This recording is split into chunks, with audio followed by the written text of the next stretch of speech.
சாப்பாடு வேண்டாமா? ஏங்க வெளியே சாப்பிட்டு வந்துட்டீங்களா?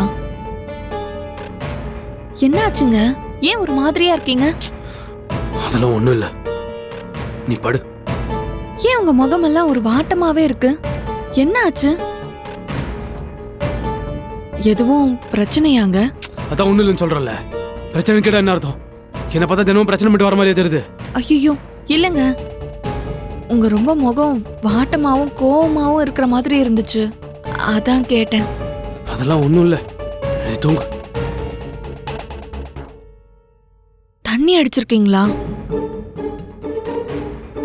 பொதுவா தண்ணி அடிச்சா வெறும் வயித்தோட படுக்க கூடாது, சாப்பிட்டு தான் படுக்கணும்னு சொல்லுவாங்க. நீங்க சாப்பிட்டீங்களா இல்லையா? சரி, நான் வேணும்னா போய் சாப்பாடு எடுத்துட்டு வரவா? நான் தான் வேணாம்னு சொல்றேன்ல, ஒருவேளை சாப்பிடாம செத்தா போயிடுவேன் நானு.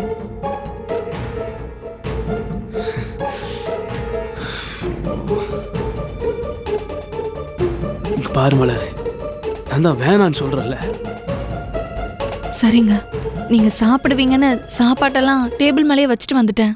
நான் போய் எல்லாத்தையும் ஃப்ரிட்ஜில் எடுத்து வச்சுட்டு சாப்பாட்டுல தண்ணி ஊத்திட்டு வந்துடுறேன். அதெல்லாம் ஒன்றும் வேணாம், கீழே அம்மா அக்காலாம் இருக்காங்க, அவங்க பார்த்துப்பாங்க.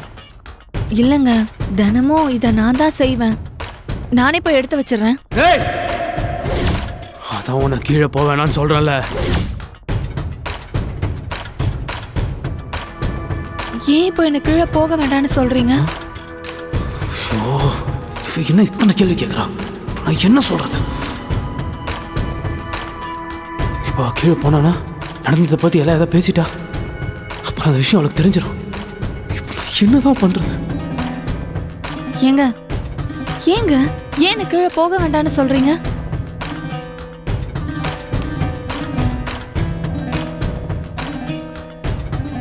என் கூட இரு, இங்கிருந்து போகாதன்னு சொல்றேன். இது கூட உனக்கு புரியலையா?